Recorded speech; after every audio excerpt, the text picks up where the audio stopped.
Welcome to Manager Tools. Are executives managers? Part 2. Here we go. This cast answers these questions. Are executives managers? Should executives do manager things? When should executives not behave like managers? Well, if you want answers to these questions and more, keep listening. The cast like our executives or managers, there's no question we're going to talk about roadmap. If you're a manager, you want roadmap, you want to buy a license to Manager Tools so you can get access to roadmap as an individual to help you roll out the Trinity, one-on-ones, feedback, coaching and delegation when it comes time, and to measure your work privately for yourself. And if you're an executive and you're thinking about upgrading the value, the effectiveness of management in your organization, it's not about buying training. It's not. It's about measuring behavior after the training. And the best way to do that, the only way that we know how with an app geared to specific manager behaviors that can be taught, is with roadmap. Come to the website, click on the roadmap on the front page, and we'll tell you all about it. Okay, so you said all executives are managers by definition almost, right? So yeah, almost all, yeah. They don't always behave like it. So let's talk about that. Yeah, I mean, look, if you have a superstar genius who literally noodles around in his head with Black-Scholes equations in his spare time, and if you don't know what that is, and that's obscure financial reference. Give me a call. Yeah, exactly. I spent my life tearing my hair out for about a year around that stuff. That's right. I'd forgotten about that. I mean, if you have that guy and he or she is just gifted, specially gifted, like Dustin Hoffman in Rain Man, where he drops the matches and he says 641 and he had him right, you know. If you have that guy, you don't want him or her managing people. So you create a job like chief risk officer or special assistant to the CEO for risk. And that person's an executive, but they're not a manager. But that's an exception, generally speaking.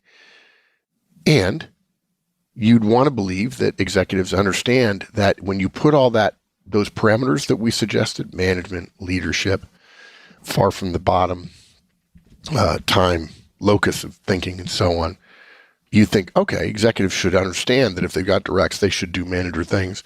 But all the evidence is they don't. And basically, they have reasons. And over the course of the years, I've heard a lot of reasons. I'm going to walk through the reasons so that you understand that if you hear someone say these things, they are trotting a well-worn path that is completely unsupportable by the facts or their responsibilities. And if you catch yourself straying into this territory, if you're a young executive, slap yourself upside the head and get back on the true path to being a professional. So here are some things that I've heard. And Mike's heard them too. Being an executive is more important than being a manager. Now, the beauty of this one is it's partially true. The organization proves that by paying executives more generally. And by the way, if you have been promoted 5 times in managerial roles and your 6th promotion is the one that the organization considers to make you an executive, and it might be 3, it might be 6, it might be 9, don't worry about that. Let's just say it's 6. Let's assume you've gotten 7% raises when you got your promotions. I'm making this up. Don't write in and tell me I'm an idiot. Okay, 7% every time you got a raise, every time you got a promotion. When you get promoted to executive, the raise is going to be 30%. And there's going to be contracts to sign and so on. The organization proves that you're worth more because they pay more. That's the economics of internal organizations. If you get paid more, what you do is more valuable than what managers do. And if you're a new junior executive and you've just gotten the biggest raise of your career, it's easier to say, that's because I have executive level responsibilities than it is to say to yourself, that's because I'm managing more people now. Because you have been managing more people on those other promotions, but this promotion was not just a step increase. It was a, wow. And your spouse goes, wow, we're going to go there for vacation? Yeah, that's how it is. So that's true. But being a good husband is more important than me keeping the house clean, let's say, if that's my responsibility. But that doesn't authorize me to live in a filthy house. Being an executive does not absolve one of the responsibility of being a manager to his or her team of directs. And it only takes a few hours a week. And if President of the United States can do the stuff that we teach, then you can too. You're not that busy, especially if you're a junior executive. You're busy, but not that busy. The next thing you'll hear people say is, well, Mark, being an executive is just way harder than being just a manager. This one always ticks me off because a year ago, they were proud of being that senior manager. Now, that role they used to be in, that's a just role. I was just a manager before. Like, wow, puff up your chest and you'll bigger and you'll pop. That said, being an executive is way harder than being just a manager. In all humor, there's truth. And I've been describing this for years. I know many of you who are longtime listeners have heard me say this. And it's my way to encourage managers to learn how to delegate early. When you get promoted to be an executive, as a general rule, your workload triples. Maybe you actually have less directs, but that's not the point. Your total workload probably triples. There's a lot more to do at the top of the organization than most people realize. And after tripling your workload, they take away a third of your available time because you're always in meetings. Now, look, you can complain about those meetings, but they're necessary because you have to build relationships to a new level of depth and strength at the top of the organizations. As I've said before, if you're the VP of manufacturing and you think there's something you could do on the line, on the production line, really cheaply, that would give a product that you're selling a really new twist that you think you've asked around privately, you really think could sell. But if the VP of sales hates your guts, that product will never get bought by a customer because you can't just produce it and start selling it. You have to have a team of executives at the top. There's no individual decision making at the top. In fact, at the event I went to last night, we were talking about, earlier tonight, I talked to the CEO and he says, pre-wire. He said, yeah, I don't go into any meetings without my people already having told me what I'm going to hear, what I'm going to see, and what they expect me to say based on the vetting we've already done prior. So you're going to have relationships at the top. You want to be in those meetings so you can rub shoulders with the people who you're going to trade favors with. Look at it the other way. If you're the VP of sales and you're getting great input from customers saying, you know what, I love this product. You tweak it here, though, I'm doubling my orders. And you're thinking to yourself, can't imagine that's more than a 1 or 2% price increase, and yet they're doubling their orders. So I call up Mike, the VP of manufacturing. He won't even return my calls. What am I going to do? Go whine to the CEO? He won't return my calls. Welcome to adult land. Yeah, as one of our kids likes to tell us. Want me to call the wambulance for you? So you've got a 5 times bigger weight on your shoulders compared to your old managerial duties if you're not ready. Because being an executive is way harder than being just a manager. Again, why do you think you got the biggest raise you've ever gotten? And you had to join the company's political action committee and donate to it and have an employment contract. And look, managing requires ingenuity and creativity. It does. But it's much more about internal processes and systems which are controlled and controllable, even if you're not the one controlling them. Thinking about markets and customers and competitors is an order of magnitude harder than thinking about internally well-established processes.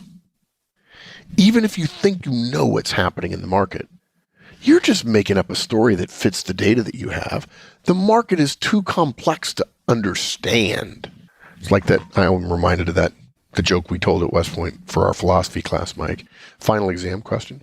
Define the universe, be specific, give 2 examples. Right. Yeah, data isn't the market. But if you have a green or a red cell in a spreadsheet, that's controllable, that's knowable.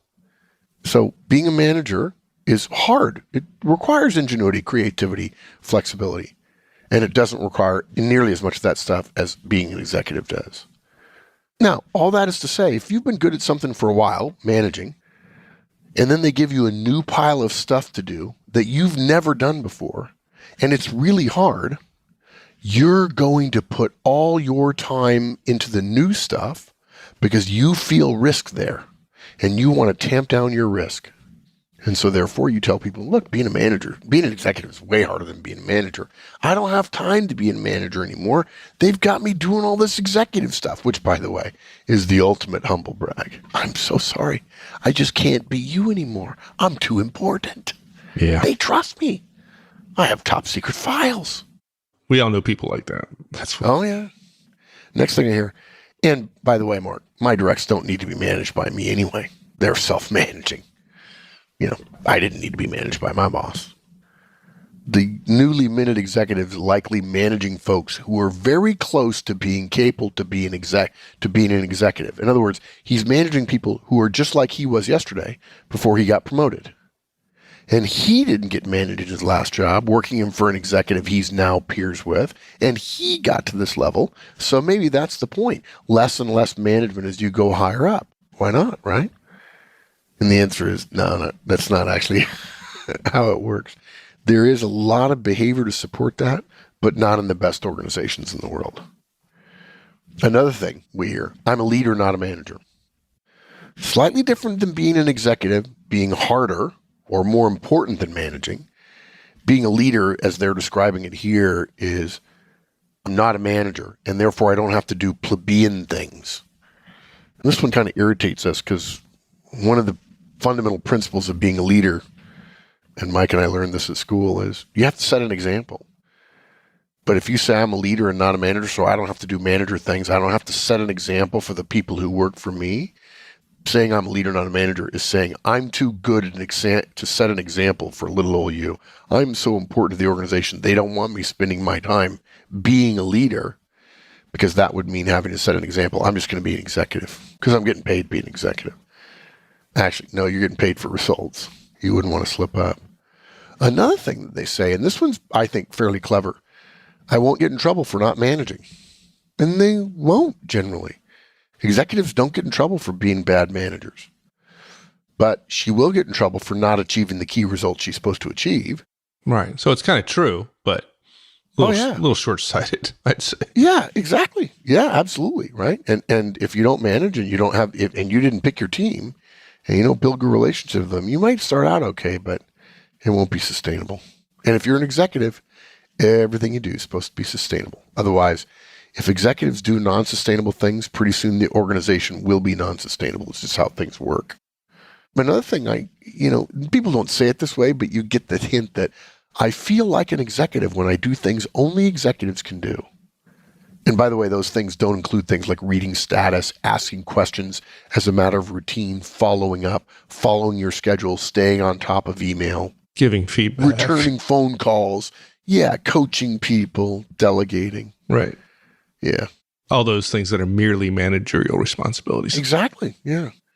And folks, hopefully you can hear the scorn and the cynicism in our voice, because if you're an executive, you're also a manager. You have plenty of time to be a manager. You ain't all that. You never will be. Okay. Your spouse maybe giving birth is all that. Your family member fighting cancer is all that. Being an executive is not all that. Now, having to be the person that delivers a layoff message, that's all that.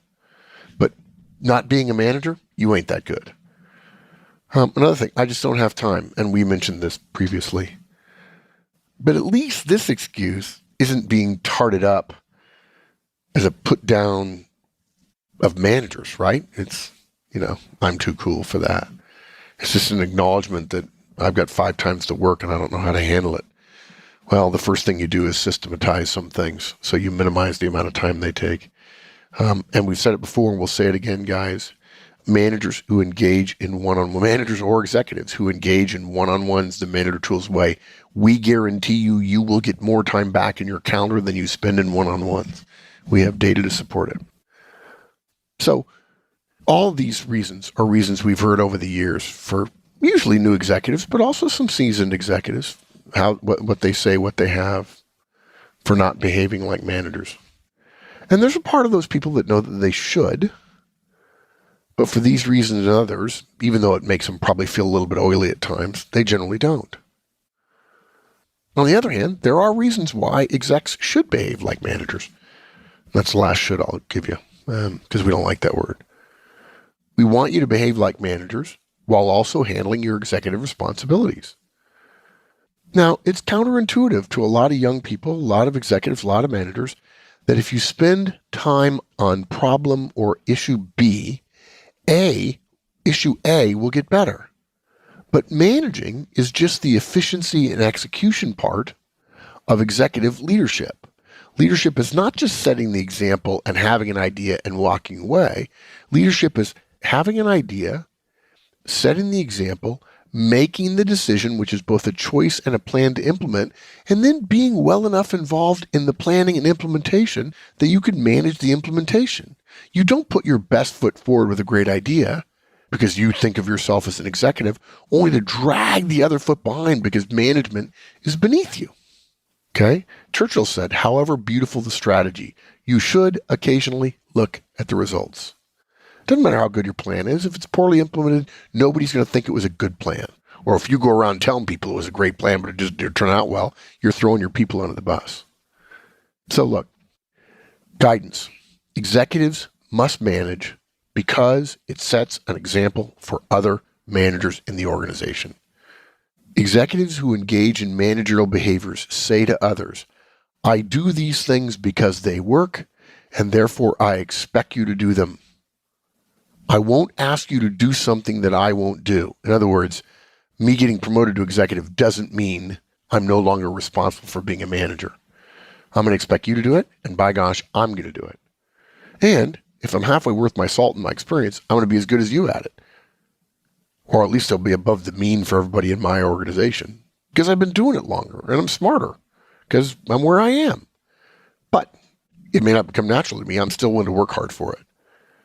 And I know if I do them, not only will I get benefit, but so will you, both as a direct. I'm not doing it only because it benefits me, and because you'll be learning what it is to be a good manager from me and experiencing the fruits of that as a direct of a good manager. Yeah. And that's one of the things almost everybody's heard about leaders and executives is set an example, right? So set an example doing the managerial responsibilities.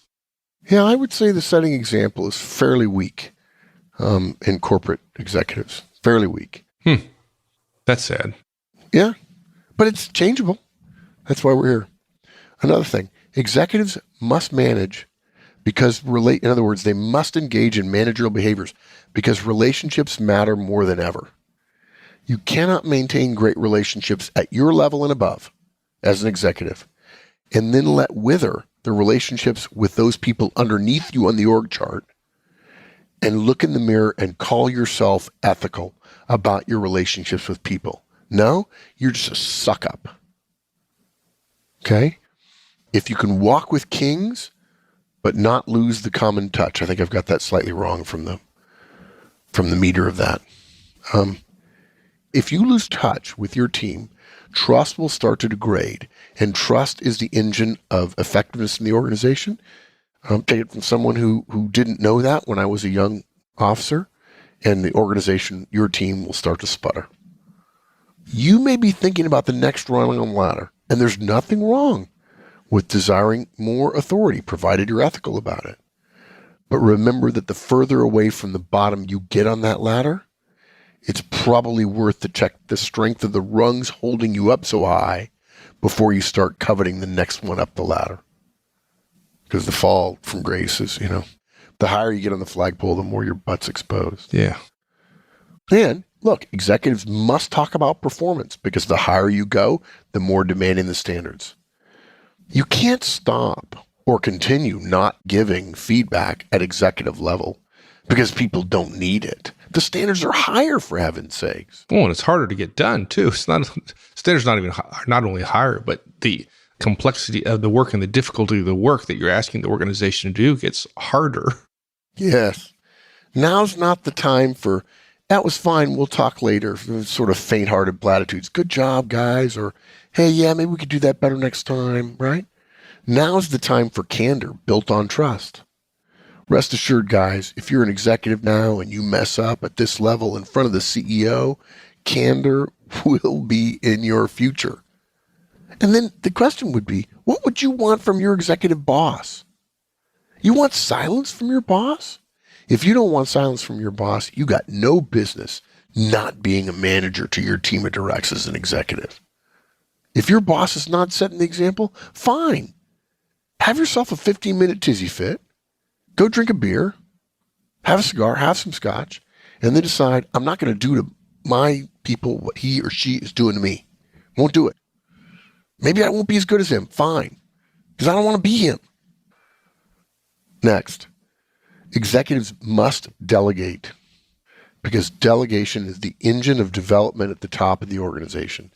80% of development, improvement, learning, growth happens on the job, in the work, in the trenches, not in training sessions. Take it from a guy who delivers training. And you already have too much to do as an executive. You need to get rid of some of it. And frankly, you could have helped out your last boss much more when she didn't trust you with anything because she was doing it all herself. But if you don't delegate as an executive, you're going to get crushed.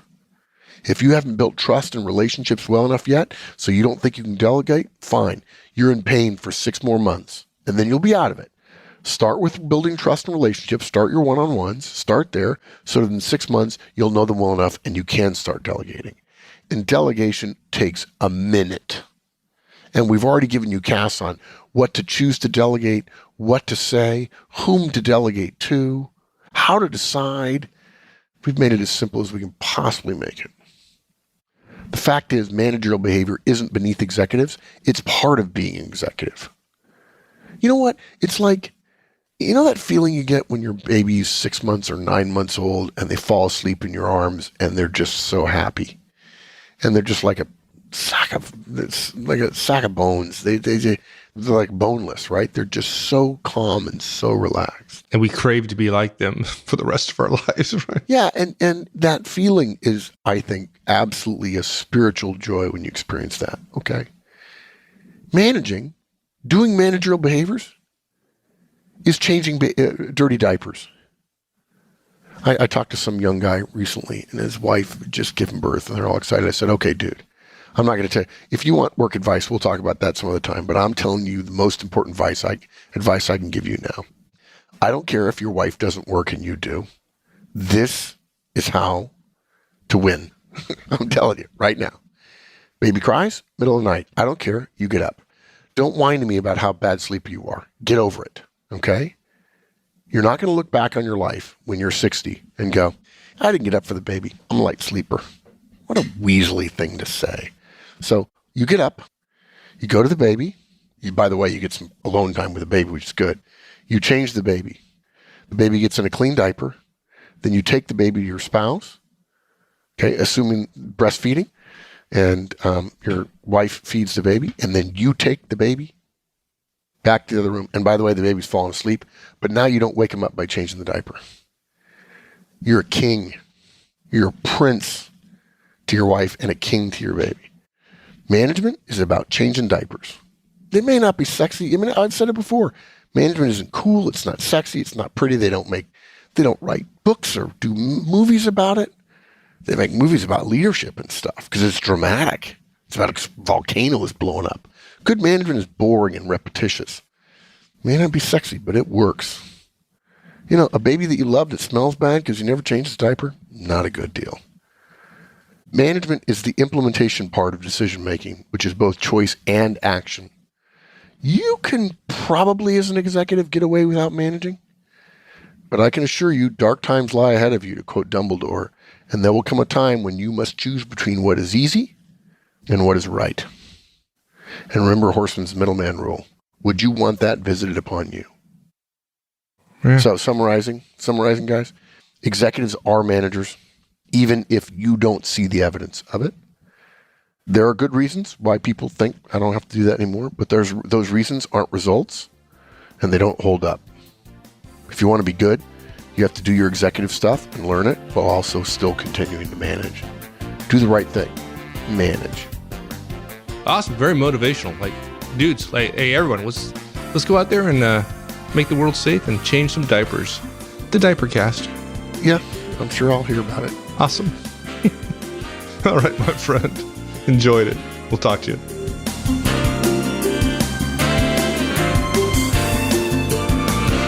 All right, everyone. We'll see you next week. So long.